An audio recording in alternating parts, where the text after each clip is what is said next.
You're listening to From a Certain Point Askew, the only Star Wars podcast to please both sides of the Star Wars Twitterverse. I am Jason, the Ginger Jedi guy, broadcasting live from inside Wookiee Poo Studios, but unfortunately for myself, I am not alone. Please allow me to introduce your favorite wretched scum, scoundrels, and smugglers. First up, the one that, makes me really not alone because you're always here, Neighbor Cole from Corellia. Oh, I thought you were talking about my son, who basically lives here now. Yeah. It was nice of you to offer child support yesterday. Yeah, yep. We pay our way in the Brevis household. You got a problem with me inhabiting your basement? No, not at all. I can fucking I'm Skype in. happy that you're here. You that want would me to be Skype really in? weird. If you started Skyping, I would just bring everything to your house and annoy the fuck out of you. You said that I couldn't have your old board because then I'd never come down and podcast with you. I know you co-hosts. Do you now? You're ready to sign on, and then you find a way to leave. Yeah. Yeah. You know, it would be trippy as if you got him on Skype and then I was in the room with him. Like, what the fuck? That would freak me out. We'll just Skype in. We'll put a camera on my computer where Matt's face is, and that'll be the other feed. And he's just there, though. Like, trips me out. Make a hologram of him. Looking through a kaleidoscope. Almost. So you are here. Thank you. Yeah, thank you for having me down. Now, what do you mean here by we please, or tweeze, if I mix up my words correctly, how we please both sides of the Star Wars Twitter? Like, what are you talking about? Like the rebels and well, sort of, but like there's a fandom. There's someone in the Star Wars verse is always the fans are always bitching about something. So I just made there's a good side and dark side, right? Light and the dark, and one of them's always pissed off. But we with this podcast tend to please both sides. We bring them both together. We're the moderators. Yeah. We're the peacekeepers of the galaxy. Yeah, we're just likable. I think so. Yeah. So why are you questioning things? I'm just wondering what you meant. I was asking you to clarify. Okay. That's all. Thank you for having me down on the show, Jason. And hatred aside, we do have a third micer coming in hot from the Skype lines, i.e. the hyperspace lines. He's coming in from Mortis. Mortis. Okay. Nice pull. We'll get there. Okay. Welcome to the show, Darth Mathias, a.k.a. Mark, a.k.a. Matt. There's a voice coming. I can see him preparing. No, I was going to say, woo! I'm excited to be here, guys. It's been 2 weeks? Something like that. Yeah, when we don't do the weekly recording, it's always exciting to jump back on and shoot the shit. So glad to be here. I hope that you're not sad that you're with us today, Jay. I'm sorry. I'm not sad. Okay. He said that he was. He said he was earlier. Said unfortunately for him, he's not alone. He values his alone time. I get it. He's got. I don't get kids. much of it. Yeah. Well, you had a bachelor weekend while Kylo was out of town the whole weekend. It's true. So I don't want to hear it. All right. Yeah, she's off doing the Jedi trials and I'll save it. Yosemite. Yeah, she was running through the forest like Rey. If you would like to find our show from a certain point askew.com, on Twitter at FACPA pod. Please email us facpapod@gmail.com, and we are part of the Podawan Podcast Network at Podawans on Twitter. Yeah, woot woot. Woot. Got a couple of things going on in the show today. First, we've got news. We got Bad Batch Season 2 notes. We got Run For It, Mando. We're going to cover a little bit of Kenobi rumor. Is it going to be debunked? And we got the State of Vader in Kenobi. We got Episode 9, What Could Have Been. We're going to cover, maybe we have some information on a script that existed. I'm sure maybe you've heard about it before, but we've not discussed it in detail. So we're going to do that. We got one email in the Maul Bag. So for all of you other piece of shit listeners, go write an email. Not pleasing both sides anymore. Right. Well, now they're both we'll win them back by the end. Stop with the mean tweets, okay? You big bully. Gonna get fucking banned from Twitter. I just play one on the podcast. I love everybody. Fact, or fiction. We got last app's results and a fresh 10 questions. So we're going to skip the question of the week because we're going to be busy with this episode, as you can see. So first up, lots of news.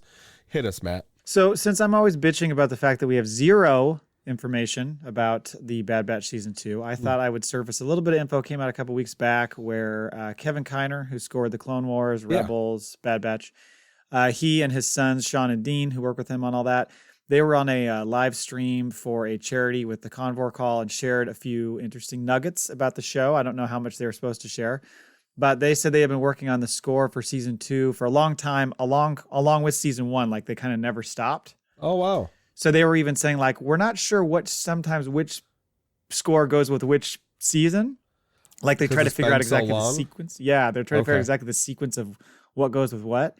He said that they mentioned that there is an unspecified amount of time that will have passed between seasons 1 and 2, and that Omega will have actually like visually grown up and changed a little bit. So that was Which interesting. they did with Rebels. They were really good at like every season hairdos changed, or Ezra looked like Yes. he aged.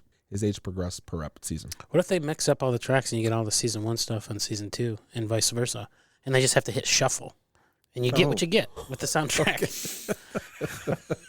There's like a Empire theme when Omega shows up. You're like, wait a minute now. What are they saying with that? 2 people fall in love and it's a fucking action scene coming in. They also said that there will be a substantially larger cast of characters than in the first season, which I thought was exciting. And figured that was probably what they would do. I mean, that's kind of what Mando did. You know, Right. they brought everybody. Mm-hmm. So those were the kind of the details. I thought it was cool that they were saying that. Again, it just sounds like this thing is either fully baked or pretty much close to done, and yet we still have no details on when exactly they're going to drop it in there. Yeah, because it's not like the animation studios shut down and go home until they agree to come back and make. I mean, like, it's not surprising they just keep making episodes. So, like, it's probably done and just sitting in some damn queue, and we're just we're the last ones to find out. I would imagine, Matt, that they would probably try to choose what would be the worst possible date for our show's schedule that they could drop it, and you can just count on that being the day. Yeah. Okay, I'll try to work that out. I'll work on that. I'll work on that math. It'll drop like a day after we've recorded, so we don't have 2 weeks before we record again. And he's out of town leading up to the week we're going to record. May 24th. They drop it right before the Kenobi drop. The day before. Surprise. And Kenobi's in it. Midnight release. Shit. So, Marty! Dr. Emmett Brown will allegedly be in season 3 of The Mandalorian, as Christopher Lloyd has been cast. So when this rumor came out, we had fun speculation on our DM because I can't remember if it was Jay or Cole said this. I think it was maybe Jay said, is he going to be Pelimoto's estranged eccentric father? That's what I would have gone like husband. a little age difference, so I just went with father. Oh. Yeah, he's like mid-80s now. And then I said I thought my head went directly to Dr. Nuvo Vindo, who's the guy who's that weird-looking dude, almost looked like a character out of Incredibles or something. That was in the Clone Wars. He was like that lunatic scientist that was bringing back or weaponizing the blue shadow virus for the Separatists. Yeah, I remember that. Mm-hmm. But I can't decide. I mean, has he been a bad guy and stuff, or is he almost always a good guy? Well, he was the bad guy in Roger Rabbit. Oh, that's true. Mm-hmm. So yeah, he could play both. Yeah, he was in also, what else was he a bad guy in? I'll have to look this up now that I've sparked myself. Find the answer. You never know. I mean, it seems like when they throw these out kind of like this, it's like, oh, he's in one episode, or maybe 2 episodes. Yeah, that Typically, or like, I mean, because he's so old. I mean, I can't imagine he's going to be in a shit ton of the show, right? So Dennis the Menace. I'm almost thinking of he was not Mr. Oh yeah, he was the bum under the bridge or whatever. He's the main bad guy. He's eating the beans. Yeah, Remember? yep, yeah. I totally lost track now. That's all I can see is Dennis the Menace. Like, who pulls that? I was saying, is it going to boy. be more of a cameo type deal? Yeah, Short or I was term thinking he's a voice in as a character. Mm-hmm. Did you guys know he was in Back to the Future 1, 2, and 3? I've heard rumors. No way. Yeah. Yep. Run for it, Din Djarin. I didn't like Back to the Future 2. I'm not going to lie. Me either. Thank you. Yeah, that was 3 the one I didn't good. like. 3 was I good. didn't like. Not 3 wasn't great or anything. It was fine. It was a little bit of a rehash of 1, but I love them all. I liked 3 okay. 1 was of course fantastic. 2 just didn't do it for me. See, well, I can see why you didn't like it because they really fuck with the timelines in 2. Yeah. But that's what I loved about it, and I loved seeing the same timeline we're familiar with from a different point of view. And then like Marty's doing something else, or I thought they did a really good job. I like that movie. I don't know. It just didn't work for me. Maybe I'm too loyal to Crispin Glover. Yes, you did not like the fake Crispin Glover that he sued and won a shit ton of money for. Exactly. Do not use my likeness. So this was a weird story that came out a couple weeks ago. The Hollywood Reporter said that the original script of Kenobi involved Maul, played by Ray Park, as the main antagonist, and that he would be hunting Kenobi and Luke. And the report said this was like so far along in the works that Deborah Chow went to Favloni with scripts for the story, and they were like, you know what, go bigger. And that's when eventually they figured out a way to bring Vader back into it and use the Inquisitors as kind of the hunters. Right. And so Maul was out. And I think from what it sounds like, Filoni in particular just was not down for Maul being involved. I think he was thinking about the fact that they had that his involvement in Rebels, that Twin Sons episode. Yeah. And which I'm happy about because that probably means there's no way they're going to recreate that scene, which I think they should leave alone. I thought that scene was really well done. But yeah, they were going to try to do the Maul thing again. Well, it doesn't surprise me, and I thought Filoni's big problem was more of the lone wolf and cub type thing. He said it was too much like Mandalorian Mando. and Baby Yoda, where it's just Kenobi on a mission with little Luke. Yeah, I heard that too. That doesn't really make sense. So I don't know how much of this is truth, but I know like the movie was or the series was originally a film years ago. Right. And I that one surprised me because it was so long ago before some of this stuff. And some of the stuff, like, you can't expect everybody to know all the animated shit, so you show it in live action as well. True, yeah. But now that it's been fleshed out as a series a little bit more, and they did go back, and, I mean, they got rid of the showrunner, they got someone else, they rewrote some of the scripts or expanded on them, so we know they did that, like, a year ago? Yeah, and some of that was what they said that it was like. What did they say? That it was like kind of too bleak, right? They said some of the scripts were too bleak. And they wanted to kind of like make it a little bit more positive. But I did like the fact that immediately after that tweet goes out with that report, Pablo Hidalgo retweets it and says, "A brown sun rises. Bullshit has been spilled." Yes, he did. You saw it too. Yeah, that was so fucking funny. So yeah, it seems like full denial from the Lucasfilm folks. Although I think he eventually deleted that retweet, but that was and I wonder because sometimes I know they got to do the full denial on shit sometimes, but it doesn't seem like he jumps in on it unless it is bullshit. Yeah. Well, and he's got a weird thing going because he has two Twitter accounts. You know that? He's got one that's locked that you have to like ask permission to join, and I don't know that it's all that easy to do that.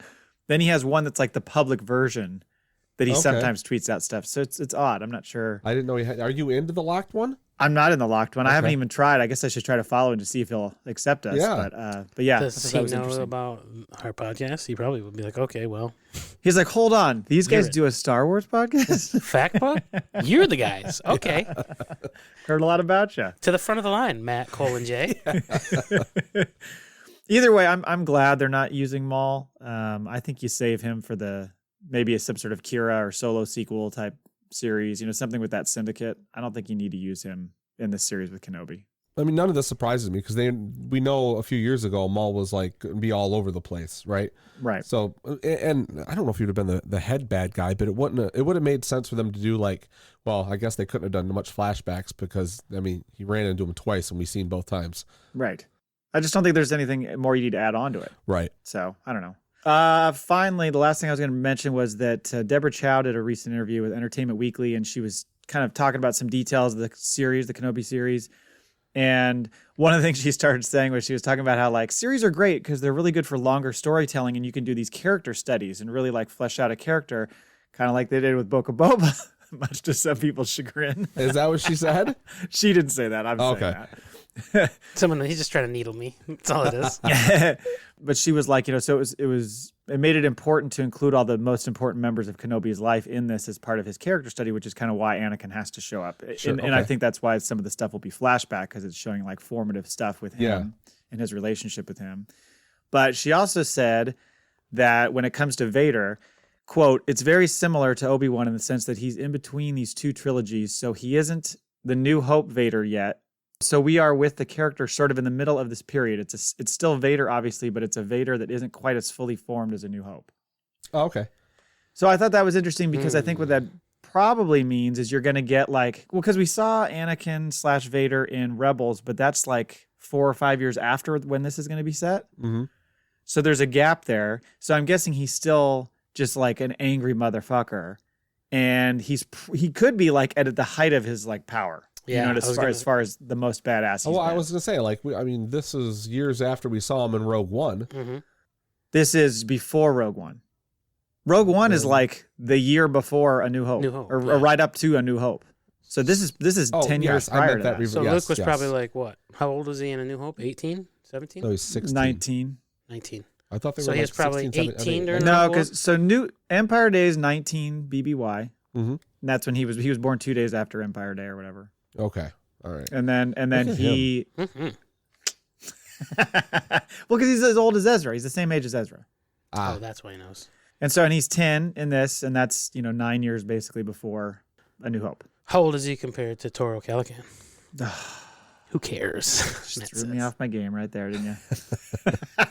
We should just get like one of those paddles that has Toro's face on one side and then Max Rebo's on the other, and just flash it back and forth.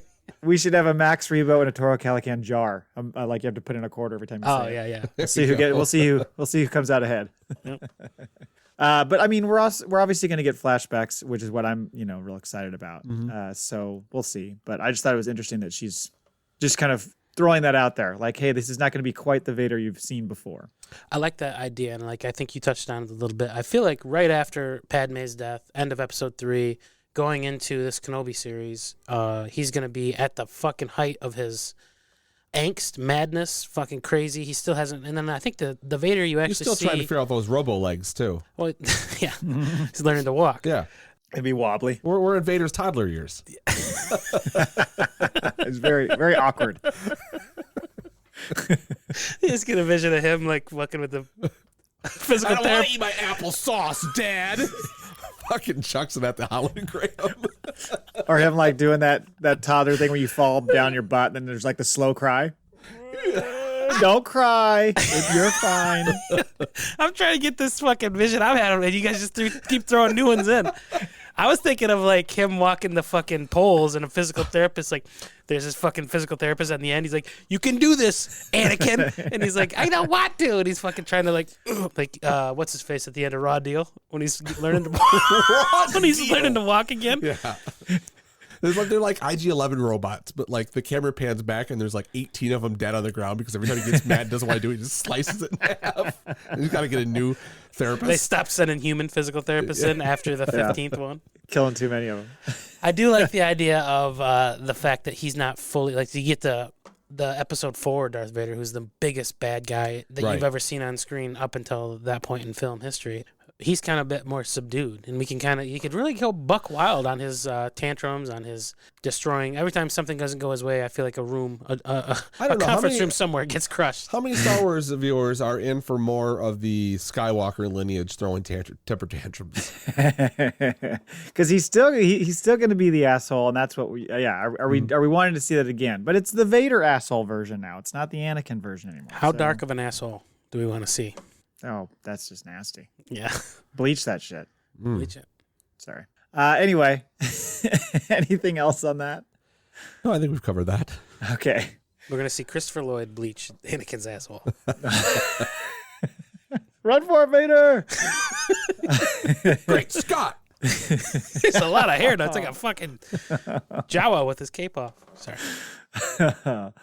So, for our main topic today, I thought we could discuss episode 9 a bit because I don't know if you know this, some fans were not happy with the way 9 wrapped up the saga. Are you aware of that? I thought everyone was pleased as punch. Yeah, oh, totally. And I mean, to be fair, some didn't like the way 7 copied A New Hope, and others hated the way The Last Jedi, veered way off course from the setup of The Force Awakens. And I mean, fucking some people think the whole thing should be wiped out of canon because they're crazy. There are those people. Yes. But I wanted to talk a little bit about the leaked, it's been a while now, but this was leaked as a PDF, the script from Kevin Trevorrow, his brother. Colin Trevorrow. And it was before he obviously was fired and J.J. Abrams came in and had to change all that stuff. But it's got a lot of interesting stuff in it. And I don't know if this is like a first draft or where this was in the process. Nothing was ever confirmed, although I think Trevorrow came out and said that this was accurate at one point. I think he did. But I mean, this is accurate in the sense that like this movie never would have existed anyways because of all the stuff he had with Leia. I mean, that would have she hadn't died yet. Yeah. Right. So they weren't sure what they could do. But yes. So the title of this film, and just jump in as we go, because I was going to kind of share some of the main plot points that I gathered from some recaps different people did of the script, because I couldn't read the whole thing. Duel of the Fates was the title of this film. Love it. For starters, it's like the Resistance is just beat the fuck down. Like the First Order has absolute total control, which is not exactly the way we saw it play out. I mean, they were still kind of, I don't know, a little slapsticky in the way they said not just the First Order, but the entire galaxy is fucking just completely beat down. Like everything is like the fucking First Order is just ruling with an iron fist of all. Like it's like fucking North Korea, basically. Yeah. Oh, okay. The whole world. Wow. Imagine planets are like cut off from each other from communicating. It's bad news bears. And so a lot of the movie is supposed to take place on Coruscant, where the First Order is kind of headquartered. And they said that Finn, Poe, Rey, and Rose are all working undercover to try to detonate an orbital ring that's part of the First Order's military operations. Halo. And I like the fact that it's on Coruscant. Like, they really kind of just went, we're going to move on from Coruscant when they did Episode 9. Yes. I like them bringing it back, though, Yeah. since it was such a huge part of the prequels. And it would have been interesting to see, like, under... Well, I guess we've always, like, sort of under Palpatine, but this is more of a darker rule. No Jedis, no... Right. It would have been, yeah. And, like, there's the one screenshot you see where it had, like, the hovering fucking fortress over it. You know, yes. like think District 9, but like just massive and almost touching the towers on the city. So like just an expansion of it, right? So is that the Empire rule down on Coruscant as well? Yeah, and what you're referring to is there was a bunch of concept art, which I'll probably share out with, promoting this episode. And there was some cool stuff in there that really illustrates a lot of these plot points, and that is one of them. And at one point it says Rey is disguised as a Tusken Raider and then like reveals herself and she's wielding a double-bladed blue saber. Right. I love the idea of that. That was kind of cool. Kylo's like going through Vader's castle on Mustafar. I hope that for Luke box from Kenobi's wasn't there, because if he found that. But he's looking for an ancient well of power in a Sith temple on Mortis. Hello. See? Call back. Bringing that Mortis. shit in. Yep. Yeah. And all the while being haunted by Luke's Force ghost. This would have been awesome. Just Luke needling him the whole fucking time. You're going to fuck it up. Wrong turn, stupid. Occasionally, like, Force throws stuff at his face. Why are you hitting yourself? Why are you hitting yourself? He's like floating out over this fucking broken bridge, and then there's a cavern, an abyss below him. He's like, come get me. Can't get me. Can't touch me. Not touching. Can't get mad. He finds a message from Palps to Vader, instructing him to go find Tor Valum, who was the Sith Lord who trained Darth Plagueis, who was Palps' master. And then I don't know if you saw the whole way that plays out, but like once the thing realizes that it's not Vader, it's not, it, like, and then put shrapnel all over his face, and he uses Mandalorian steel to fix his face, not Beskar. Yeah, what's the difference there? I don't. It's think a cheap knockoff. I feel like this is before there was no name for it. He was just like Trevor was like, you know what? We'll fill in what that's called later. Right now, it's just Mandalorian steel. That works. They haven't got Pablo in there yet to fill in all the Star Wars names for things. It's an early draft. Yeah, a lot of notes in the margins. At one point, he crafts a new helmet, and at one point, he battles a hallucination of Vader. So, like, total Dagobah Cave ripoff. Yep. Well, it's not a hallucination. It's when he goes to see it's the same as like a Jedi goes into a cave to fight whatever. He represents Vader. Exactly. And gets his ass handed to him. Right. He gets so mad he kills the fucking alien guy that was Palpatine's trainer. The Tor? Yeah, Tor. Yeah. And then Rey goes after Kylo to stop him from getting that power, and she has to go through the Knights of Ren. Bye, bye, bye. She kills all of them. Yep. So that'd be cool to see. So like there's elements that you see and they're just kind of switched up a little bit. Right. For Kylo JJ's. kills him instead. Yeah. Yeah, there's definitely some things here that are basis for part of that story. Leia sends out a beacon across the galaxy for help stopping the First Order from the bowels of the Jedi Temple on Coruscant. I was thinking, wait a minute. Wasn't there a Sith shrine underneath the Jedi Temple on Coruscant? Yeah. So It's supposed to be. She delivering the beacon from the Sith shrine? And I love that it's an analog signal. So the Empire's technology is too good. We don't mess with analog anymore. TI-83 We're just Texas digital. Instruments calculator floating through space. And they know like everyone else is so poor across the galaxy. Like they're still using old Verizon towers. Oh, Yeah. Nextel towers. They're on it's a CB radio. It's like There we go. that's what's funny though, is like that's the most secure form. It's hacker proof. That's what we use at the power plant. It's an old analog computer system, right? Like, don't reveal your secrets. Oops. Oopie doop. And then, as I mentioned on a previous episode, like they've got Finn leading a stormtrooper uprising, which I think would have been pretty sweet, kind of convincing them to join him in the resistance. This works good for his character, especially when all we've got was Rey. Yeah, just him yelling Rey all the time. Placates his whiny ass. But he's still he does still think he's Force sensitive in this one, right? Yeah, there's a bit, and I can't remember if it's this one or it may be in, because we're going to get to some of the details of the JJ cut that allegedly are out there. I think there's something there where they show him actually move shit. Like I think they actually give more of a nod to his Force abilities. Okay. So Poe and Rey develop an attraction. Yeah. for each other, which is kind of semi-teased at the end of The Last Jedi anyway. Like when they meet, there's this like fuck me eyes thing going on with the two of them where they're like, what's your name? Well, it does seem like they built like a little bit of a love triangle between the three of them in The Last Jedi, right? Yeah. I think everybody left that movie thinking, what was that at the end there? Yeah. They kind of are giving each other a little flirty little, exchange that they had there. But apparently they actually kiss in the movie. So, Oscar Isaac's like, damn it. The big battle is on Coruscant, and they said even Chewie gets to fly an X-Wing. Now, how the hell does that work? How's he fitting in that cockpit? It's tight. It's like a glove. They take out the back seat and move it back like Shaq's There we vehicles. go. Okay. His knees are up around his chin. Chewie needs no droid or a co-pilot. It's just like Cousin It sitting in the fucking all hair. That's all you see. Oh my god, that was like horrifying as a child. They gotta put him in watching wet. Like he's got to take a shower before he gets in. So like squeeze in there. Yeah. Use some petroleum jelly. Get him in there. Hose down the Wookiee. He's going Hell in. to get him out though. Oh. You get that. And then meanwhile on Mortis, Kylo fights Rey and blinds her. Mm-hmm. And then then he reveals to her that, hey, by the way, me and the boy band murdered your parents. Yeah, so the scene in the rain from the Force Awakens, the extended scene that's where they murdered the parents. Okay, yeah, Yep. that makes sense. Because that scene always made me wonder, what the hell was that about when you Right. go back and watch all of it. Luke's Force ghost gets involved and starts fighting Kylo because Rey dies. Yep. Now keep that in mind. Rey dies. Luke's like fucking with Kylo, from what I can understand. She brings herself back to life. Well, I think Leia pops in. She has to. Oh, I thought Kylo- she brought herself back to life. No, she convinces. I thought I read that she convinces Kylo to bring her back to life. No, that's later. Oh, That's okay. later. Yeah. So think- she dies Oh, twice. you're right. She's like in the Matrix, like in the white zone, and she sees all the the Jedis, And they do some sorcery and bring her out. Yeah, they're like, well, we gave you a little bit of touch of life. You're not really dead. Death touch. Yeah. Nobody's ever really gone. Yeah. Yeah, so she comes back. And she goes straight Rambo. She puts a bandana on. She's like, I'm going back in. Yeah, she does. Covers up the eyes where she was blinded like Kanan. Yeah. And then she goes in and fights him and he kills her again. Yep. And then this time, that's when Leia kind of force reaches out to Kylo and convinces him to bring her back.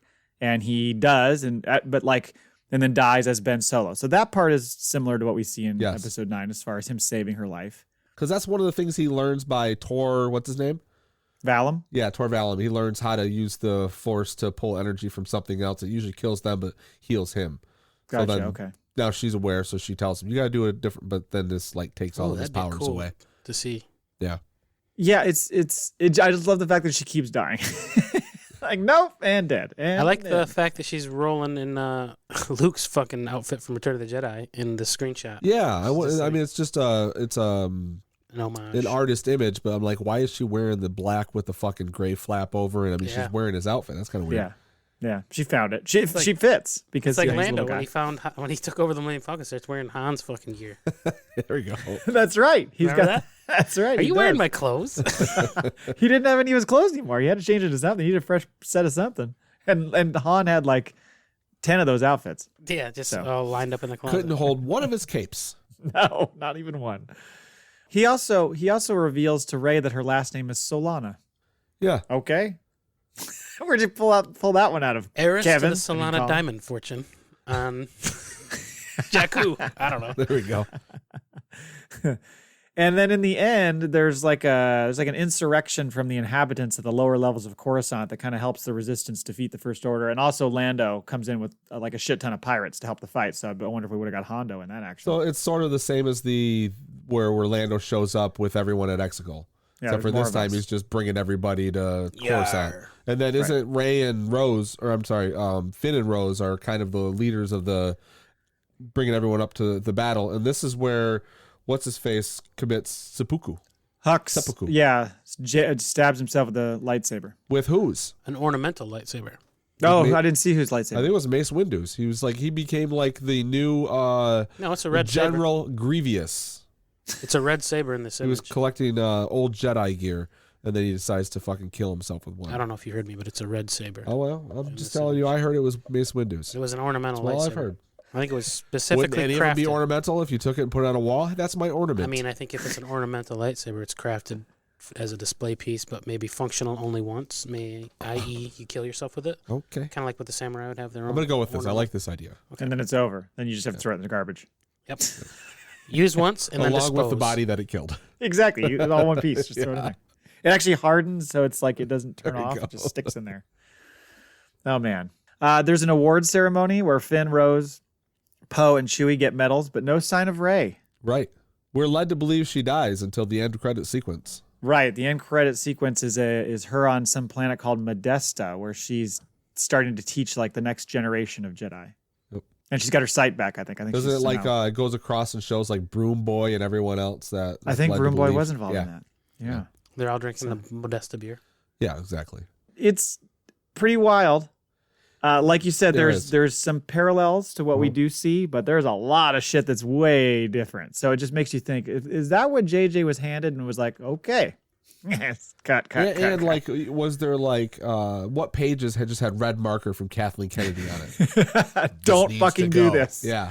No, Like, hell no, oh, hell no. Okay, where are we gonna go? We got 6 weeks till we shoot. No chance. Let's start writing this bad boy. No pressure. Yeah, so I don't know. There's bits of it that I think would have been cool for sure.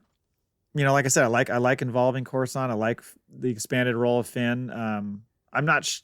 It'd be cool to see Kylo go and talk to Tor Valum and do all that whole deeper dive because we really don't see that much in the beginning. There's that opening scene of Kylo going to Mustafar. Just whooping everyone's ass. It's a cool sequence, but it's very short. Right. And well, we can kind of slide into the JJ cut, which is allegedly something that exists out there that's supposed to be anywhere from 3 to 4 hours long. Yeah. A lot more context for stuff, because the movie did feel rushed. Apparently, some say he wanted to make it 2 movies, and they said no. Yes.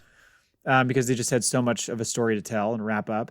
But that scene apparently is like way more played out. Like he goes, the Knights of Ren are with him. They fight through like a shit ton of creatures to get to that Wayfinder. Which makes sense because we need more of that before we get what we're going to get where he takes them on. So to see them kind of whoop some ass too, we kind of know their level of expertise compared to him.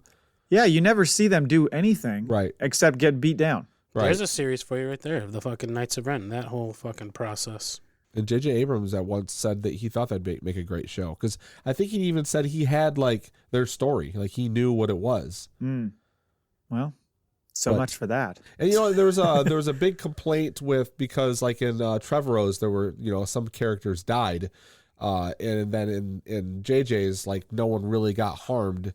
And to me, it's like I think Kennedy's like, well, we can't kill any of these characters off because if we keep moving on with them, what story do we tell next? Then they're gone. I'm wondering if that had something to do with it.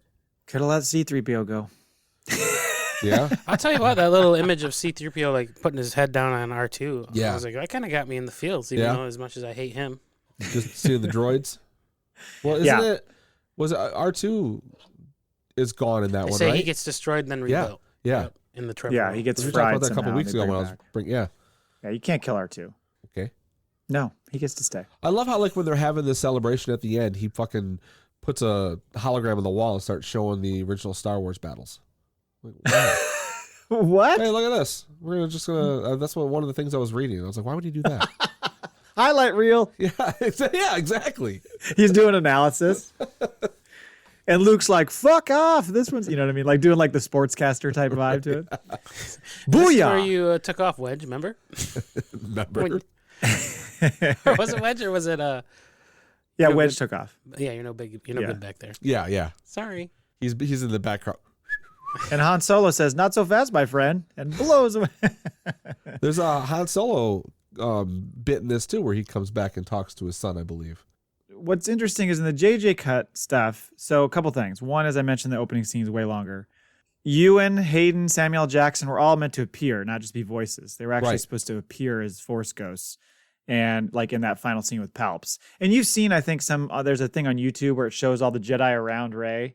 During that scene, somebody recreated that. That's pretty badass. That actually, is awesome. I mentioned Finn showing more Force capability. And apparently, he doesn't just have the Force. He's got a little bit of magic on Poe because those two maybe take the bromance and drop the B. Who does? Poe and Finn. Oh, so he's like just making out with everybody. They were going to have those guys kind of maybe. Oh, in JJ's version, you're saying? Yes, JJ's version. Yeah. What? Yeah. Poe and Finn? Poe and Finn were going to get together. Like, all the fans, like ever since the big hug where they ran back into each other, he's like, "You're wearing my jacket." Yeah. Everyone's like, "Oh, these two are going to hook up." They're wearing each other's Jesus, clothes. my mind never even went there. No? Like Yeah. never once. Just a couple of dudes hanging out as bros. Right. Like we were stuck in some shit and we survived with each other. We're like bros for life. But they were gonna make it romantic. Yeah. Everyone's like, "Oh, these two need to fuck." Yeah, so that was part of it. And then Han showing up to talk to Kylo, maybe that's what you were talking about. I think they allegedly made it more obvious that it was like Leia's the one who made that happen. Han had nothing to do with it. She basically force projected Han to talk to Kylo. Okay. And maybe not everybody got that that's what was exactly happening in episode 9. They just thought somehow like Han's spirit came back, but it was really Leia who did that whole thing. Right. And I think they make it more obvious. Uh-huh. Small stuff too, like kind of more scenes and backstory with like Rose and that Dominic Monaghan's character and Billy Lord's character, and then also more planets were included in the light speed skipping thing. Like Kashyyyk was in there, and Naboo was in there, and I think Kamino was in there. So subtle changes. Also, I think JJ hated the Kylo Rey kiss, and he was like, didn't want to include that. He thought it was kind of stupid. So he was forced to put that in there? I think that's what this is all just speculation and what they're saying was included and what he didn't want to include and what would be different in his cut. But Trevorrow did say that like half of the images were correct, right? Like he verified that those were good. You mean the concept art? The concept art. I believe so. Yeah. I think I read that and I mean, times. concept art can be wild. Like, And that's sometimes that's done before a script is right. These are just ideas and like, exactly. Yeah. Sometimes they'll just tell artists just like here, like basic concept, but just go wild and make whatever you want. And then so some of these things get released and people are like, oh, they were going to do this. It's like, not necessarily. But from what Trevorrow says, that script that was leaked was fairly accurate to what he had brewing before he got the axe. Anyway, some stuff in there that could have made 9 better. I mean, as we've talked about a lot, the sequels have some flaws and they could have been done better. But they're there. We're stuck with them. There's good parts to them. And we're not going to try to get rid of them from canon. Thank you. Okay, so you have your pick, right? You have Colin Trevorrow's episode 9 or J.J. Abrams' What We Have Now episode 9. Now that we know what could have been, what's your pick? Which one would you have preferred to end up with? Trevorrow. Yeah? Mm-hmm. Of course. Yeah, I enjoyed reading through that. That's a good question. I don't know. I kind of mean it could just be because it's the one I didn't get, and that's why maybe I want it more. I think that's what, for sure. There seems to be a lot in there that I like. I like some of the ideas, but I don't like the way that it ends. Yeah.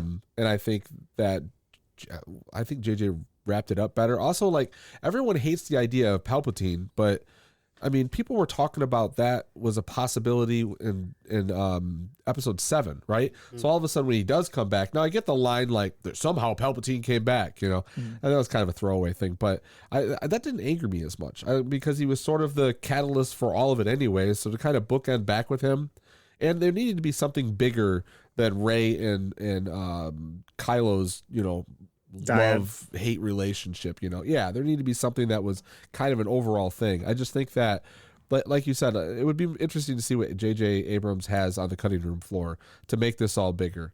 Well, yeah, who else are you going to have as the big bad? It's not going to be Hux, you know? Well, I think they dropped the ball on him, too. Like, I mean, he just gets shot because he's a spy.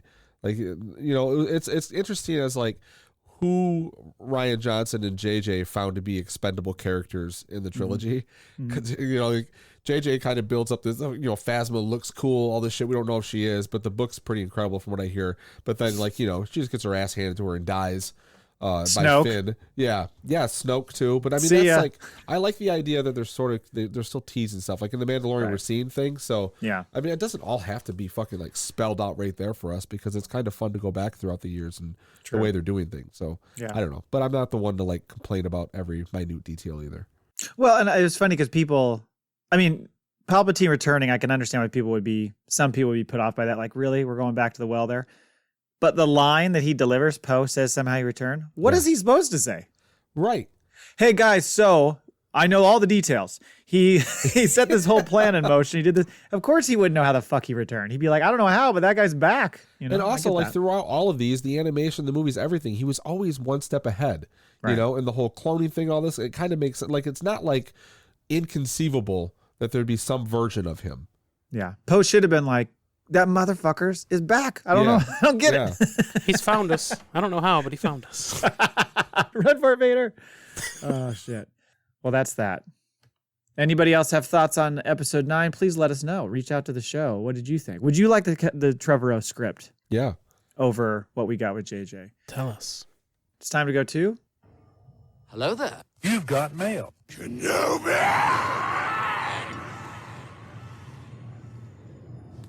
Okay, we got one email in the Maul Bag. One email. Well, to be fair... One. To be fair... we are recording a little earlier than normal, and so some may have thought they had more time. Email number 1, and the only email, is from Louis Cabral. Hello, skewers. Your show is still very entertaining and surprisingly informative, even when nothing new is happening. Oh, well, thank you. Thanks, I think. Surprisingly informative. Nicely, very well crafted backhanded compliment. Yeah. Yeah, thank you very much. I figure I'd help you along with a few questions. First up, which... Oh, get the Max Revo jar There out. we go. Which Max Revo band member would you date? Ding, ding. So he puts the 3 core members, not the remastered, massive band, but Max Rebo, Cy Snoodles, and Droopy McCool. Do you know which one Droopy McCool is? Is he the one that plays the clarinet looking thing? Yeah, it's like a clarinet. He's kind Yeah. of puffy, almost looks like a morphed version of the Michelin Man or something. Well, I mean, Cy Snooties, that's the one that's had those lips all over Zero Fett, right? Zero the Hutt. Zero the Hutt. Yeah. Yeah, no. And she fucking murdered him, so you can't trust her. Right, yeah. Speaking of murdered, I would take Max Rebo out on a date, and then I would fucking Gone Girl him. Take him back to the fucking house, and then fucking cut his head off like Doogie Howser. Like mid-coitus? Yeah. Just, I want to see what colored blood you have. I'm on top of him. Get out of this one, motherfucker. Just giving it to him, Slice his and then throat. finally I would just pop him. See you later, bitch. See, I was going to go the other way. I was like, I would date Max because he seems to have the inside track of like, when shit's going to go down, he's like, we got to go this way. All Yeah, right, exactly. Yeah. Follow me through this Really? door. Really good cuddler too. And if you want to take him someplace, you just deflate him and put him in your fucking carry-on. Fair enough. Life Okay. of the party, gets along with everyone. I Yeah. don't know. Seems like a nice little blue elephant. By the way, Gone Girl, only time I've ever watched it. I'm at a friend's house, fall asleep on the couch during the early parts of the movie. She's gone. Wake up, they're interviewing her. I'm like, where the fuck did she come from? Fall back asleep, miss the rest of the movie. Oh, jeez. You got to watch it. It's So fucked up. you're telling me Doogie Howser cut somebody's head off? What happened? Well, yeah, pretty much. All right, next question. Which bounty hunter would you have coming after you, and how would you take them out? These are all the list he provides are all hunters you see in the bounty hunter stand-up meeting on the deck of the Star Destroyer in Empire Strikes Back. Yes. So IG-88, Dengar, Bosk, and Zuckuss and Forlom. You know who Zuckuss and Forlom are? I do not know that one. I'd have to look at the image. They're kind of Forlom is he's a droid, almost kind of looks like that Zero character from the prison ship episode of Mandalorian that Yes. was voiced by Richard Ayoade. Yeah, Yep. so he's kind of a bug-looking Yep. droid. And then Zuckuss is also kind of bug-looking, but like some sort of sentient insect creature. And apparently they work together a lot. Okay. So they were both in that scene. So how would we take them out? No, first you want to know who do you want coming after you, or who would you have coming after you, and then how would you take them out? Dengar doesn't feel like he's that dangerous. And I want to know what's going on with his head. Yeah. Is it like scarring? Yeah, he's Did got he some get issues. burned? Yeah. Does it end up in a jar at some point? I'm not sure what happened there. There's something wrong with him. So I would definitely, he doesn't seem like he's too intelligent. Like how he keeps getting bounties, I don't know. I mean, IG-88's going to just keep coming. Now, granted, we know he's bolted to the floor in this scene, but we've seen IG-11 work, and that Yeah, motherfucker I don't want to fuck with any of those. No, why I'm that's thinking- straight I'm thinking Terminator stuff. Dengar. And I'm thinking like how I'm going to do is I'm going to lure him into like a bathroom somewhere with like a brand new tube of Clearasil on the sink. And he's just going to see, oh, I need some of that. And as he goes in, I'm going to come up behind him like John Wick style and just fucking shoot him in the head. He's easy. I like it. Yeah. I think I'm gonna go with Zuckuss on this one. Yeah? Yeah, let the. It looks like I think I'd probably hire the Mighty Morphin Power Rangers to kill him. Let me see this Yeah. guy. He Is this looks- the android bug or Looks the other like bug? one of those bugs from like fucking the Oh. main bad guy sent during the Power Rangers. Or maybe just a can of Raid. He looks like Can't he looks wait. like what's that microscopic like weird worm looking look like a balloon animal, but they can live in space, right? Are you talking about your penis? Yes.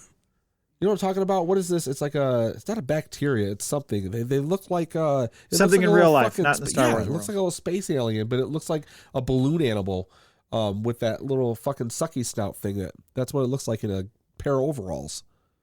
I would get the name of this. All right. Sorry, I'm crazy. I'm at a loss for words here. Well, I mean, I was thinking too, he gives us this list. He doesn't include Boba, who's in that scene, by the way. So that's I was wondering why he excluded him. Maybe just because he's too obvious. He didn't want to get Cole pissed off. I'm gonna go Bosk. I'm just gonna throw a Wookiee doll over in a corner, and he's gonna be so attracted to it because he hates Wookiees. And I'm gonna come up behind him and do the Fennec Shand throat slit. It's always fun to kill the fucking Trandoshans too. I hate that fucking people. It's those eyes. It's those eyes. It's the fucking talking too. I can't stand it. Yeah. He says, "May the force be with you, for this is the way." Louis, aka Clockwork Owl. Did you find the space aliens, the worm aliens? I think I did. Is it Tremor? Okay. Worms in space. Balloon experiment shows a.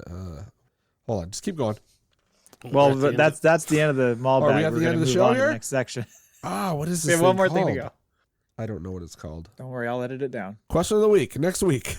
What is it? There you go. It has nothing to do with Star Wars. It just looks like Zuckuss.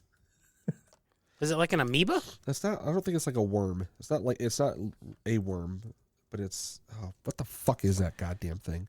You tell us. I don't know what it is. All right. Thank you, by the way, Louis. Appreciate it. Again, factpapod@gmail.com if you'd like to send in a Maul Bag. We'd love it. So, our last segment. Sometimes we do Factpatoid. Sometimes we do Factpa or Fiction. Yes. This is our new segment that we've been introduced to by Mike Laybourne, none other than.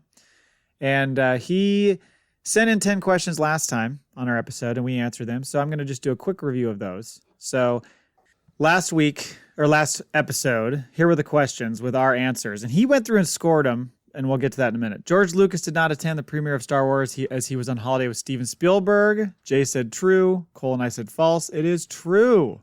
Bing. Ding. The character design for General Grievous was based on a rejected spider character originally designed for Sesame Street. Cole said true. We said false. It is false. 0 for 2. Number 3, Ewoks were created after someone at Lucasfilm left a chocolate Wookiee in the sun too long and it melted. Cole said true. We said false. It's false. 0 for 3. During production, Star Wars Rebels was codenamed Wolf, because of course it was. You, Cole, and Jay said false. I said true. It's true. 0 for 4. Wow. The Porgs in The Last Jedi were real puffins, digitally altered. We all said true, and it is true. The planets Wobani and Scarif in Rogue One were named for an anagram of Obi-Wan and a Starbucks misspelling of Gareth, respectively. We all said true, and that is true. BB-8 was named after actress BB Newirth, whom J.J. Abrams had a crush on as a teen. Jay said true. We said false. It is false. Okay. Mynock puffing was a game played by hunters to remove the parasites from ships' hulls. Cole said true. We said false. It's true. Hey-o. There you go. Don't call it a comeback. 2 more. In early drafts of Star Wars, Wedge Antilles' nickname was Chewie. Cole and Jay said false. I said true, and it is true. Wow. Okay. And finally, Mace Windu's lightsaber hilt said bad motherfucker on the side. We all said true, and it is true. So Mike sent me the scoring, and he's full of shit because I went back and listened to it. He had Jay and I was 7 and Cole was 6. Incorrect. Jay had 6. Cole had 5. I had 8. So maybe okay. he is just thinking I'm cheating. I was just going to say, out of that score, it sounds like I had more than you did. That is not true. I can run through again if you'd like. No, I don't care. I promise, with my hand on the sacred Jedi texts, I promise that I do not cheat. I enjoy the guessing game. What the fuck was that voice? And you remember when Luke says that to Yoda in episode 9? Yeah. All right. Sacred Jedi text. Anyway, so we have 10 new questions. You ready? I'm ready. As ready as I'll ever be, and I hope there's more in this BB Newirth to piss you off. I hope you win the Darksaber, Mike. Yeah. Number 1, Lando's full name is Landonus Balthazar Calrissian. True. I don't know. We both know that I got most of those right last time, so I'm going to say false because no one in Star Wars has the name Balthazar. I like that name. Yeah. Yeah. What'd you say? True, Cole? You I said said false? true. I'll say true. Hey-oh. Teras Kasi, a martial art used in Star Wars, translates as steel hand in Finnish. Teras Kasi is what Kira uses in Solo when she like whoops that person's ass on Kessel. Sounds true to me. I think it's true. True. 3. Solo: A Star Wars Story is a really good movie. True. True. True. Chris, you motherfucker. Number 4, General Hux has a cat named Millicent. Oh, God. False. I'm saying false. False. I gotta say true. It's gotta be just obscure enough. Millicent. I feel like maybe that's Mike's cat. Millicent, come hither. I have your fancy feast. Who what? Meow mix, please deliver. Number 5. There are 2 Wilhelm screams in Empire Strikes Back. True. I think it's true. I don't know, because if you think about Empire Strikes Back, there's Hoth and there's Cloud City, and then the in-between, like Dagobah and the fucking worm and shit. It's definitely not during the middle stuff. Are there Wilhelm screams in Hoth? Because usually Wilhelm screams happen when somebody falls off something. Yes. Mm-hmm. And I can't think of people falling off shit in Hoth. Cloud I'm going City? false because I don't think any movie's ever used the Wilhelm more than once. Yeah, I don't know. I think it's false. I'm gonna say true. All right. Okay. Number 6, Imperial Star Destroyers were inspired by a gray Dorito found by designer Ben Burt. That's false. True. I think that's false too. In Attack of the Clones, there's a Starbucks on Coruscant. Although its name was translated into Arabesh, you can make out the logo. That sounds like it actually would be something they would do. Okay. I'll say true. I will as well. Jay is torn. I think I would have heard that, though. I'm going to go with false. Okay. Between episodes 4 and 5, the Millennium Falcon grew 2 more legs. 2 more legs. Wait. Well, because we landing platform? see it land differently in Empire Strikes Back versus A New Hope, so it only has I think you see it. 3 or 4, and then Ooh. it added 2 more. Okay, sounds good to me. True. I don't know. I'll say true. True. Number 9, Boba Fett flew not only the Slave 1, but also the Slave 2, 3, and 4. Gotta go with the original. Oh. False. And Mike, you're running out of a beer. Cole? I have to say false. Yeah. Okay. And finally, the model used to animate the Rancor in Return of the Jedi was named Kirk after Kirk Douglas offended George Lucas's wife. The model used to. That sounds like a spiteful thing George would do. Yeah, but But it's also I would kind of think common. it would already be named by the people who are making it, not when George comes in. He's like, let's name it Kirk. I'm going to say false. Sounds false to me as well. I'll say true just to be different. Okay. All right. And that's it. Thank you, Mike. I do enjoy this segment, especially the wacky shit that he comes up with. Yeah. That's good. That's a The good time. melted Wookiee was a high point. The melted chocolate bar? Yeah, the melted chocolate Yeah. Wookiee that turned into a Ewok. Get your scoring system worked out, Mike, or Matt's going to take Yeah, control. listen better. I mean, this is why you don't win the Darksaber. Because you don't listen. Right. You know I'm going to go back and check, Mike. You know that, right? I'm not surprised by that at all when you said that. Well, I'm going to go back here and double check. Because I saw on his this. email come through, and I'm like, I had 7. He's okay. I've got to check it again. So anyway, What is it? That's funny. You're like, he doesn't listen. I can't. There was something I remember. We said that earlier. That's because you don't listen. When you punish someone. Yes. Speaking of listening, I'd like to say thank you for listening. And until next time, Never tell us the odds. in our experience, there's no such thing as luck. we have spoken.